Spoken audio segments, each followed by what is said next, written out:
as previous panelists have been arguing, this is a complex pandemic.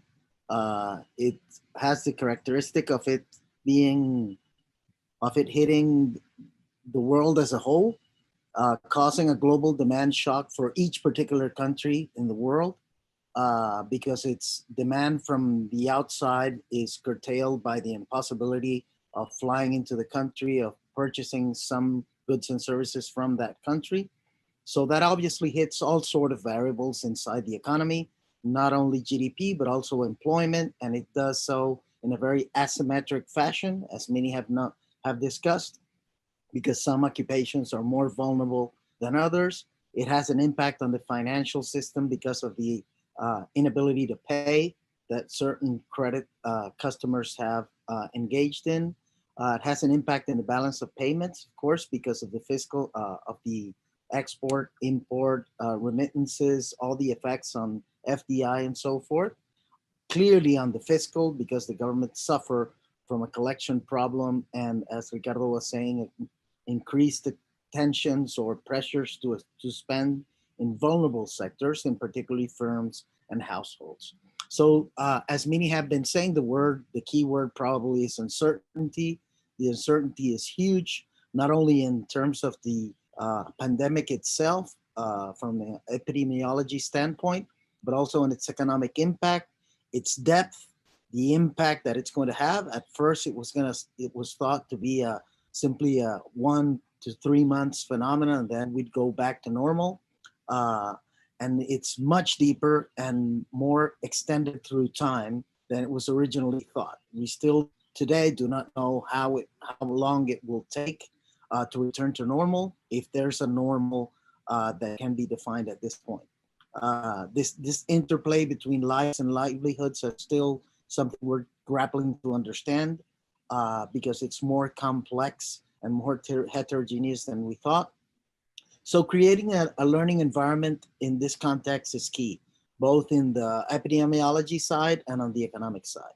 Some countries are clearly, as Ricardo mentioned in the introduction, more vulnerable than others, either because they have less fiscal space because of their access to credit and their structure of the fiscal economy, and the characteristic of that economy. Some are highly dependent on tourism. Other also dependence on oil exports, which oil prices collapsed, halved during this period, and or have large informal sectors of the economy that simply cannot lock down because of the Ulrich discussion we just had minutes ago. So, and some have state capacity that can manage the pandemic, control the population, support firms and households, and others simply do not. Uh, so we have to tailor to the specificity of each country. So what we tried to do to try to size the economic impact of this is we took the expenditure approach to nominal GDP, which is particularly easy to do because we have data. Every country has data, either yearly or sometimes even quarterly, of the national accounts. And so the usual equation is, GDP is consumption plus income plus government expenditures plus exports minus imports. So we have data from the previous years. We break down exports and imports of goods and services into categories that are useful to forecast what will happen in the as a consequence of the pandemic. So what we try to do is we discuss with the authorities, experts in each sector, and try to find what we find best guesstimates for the impact that each will have for 2020.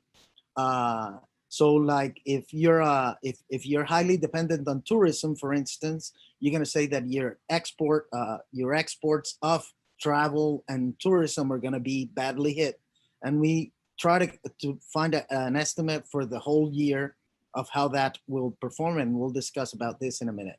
And in imports, say the oil price went down, so you're going to have a smaller payments of oil for this year. So that's a plus in your account. So what comes as a consequence is an estimate of what's going to happen for that particular year in terms of the fall in GDP, because as income falls, you also have a second round effect of consumption falling and imports falling as a consequence. Of course, this is something you have to be continuously updating as more information is revealed. But the economies and the governments publish this information. We get secondary indicators that help us see how exports are doing, imports, investments, and so forth. But it's important to be conservative, plan for the worst, and distinguish between the temporary and permanent components of the shock. For instance, the oil prices are not suffering what we would call a temporary shock due to COVID, but it's perceived to be a more permanent feature of the economy. So you have to plan fiscally for a lower oil price in the future. So in terms of the fiscal impact that this has caused, I'm sorry, I don't know why this is not, that this has caused, this is the visual representation of what we just saw. And what we can see here is that from a fiscal standpoint, what you have is a prediction of what will happen to consumption, imports, and GDP as a whole. And that's more or less the tax base for government revenues, right? So you can assume that VAT, income taxes, and taxes on trade are going to fall as a consequence. Given the composition and the particular tax basis of each country, we can estimate the fall of government revenues for the year as a whole.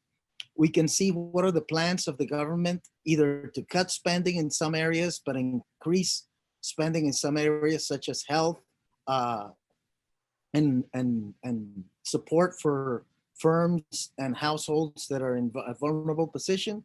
But in any case, what we find is that the fiscal balance is going to deteriorate sharply, creating a sharp increase in the financial needs for the government. So the first recommendation that we issued to the ministers of finance of the different governments we engaged in is to tap in any availability you have with the IMF and other forms of concessionary finance first. Try to maximize their income from that source. And if it's not needed, it's better to have too much than to have too little. To tap financial markets, especially if you find opportunities that are not so costly to do so, and to tap in other sources, non-conventional sources that may be available, either sometimes through the central bank or through national funds that may have access to find, that may provide finance for the government. So that's kind of like the approach we took for sizing this impact in the different countries we're working on. Thank you, Ricardo.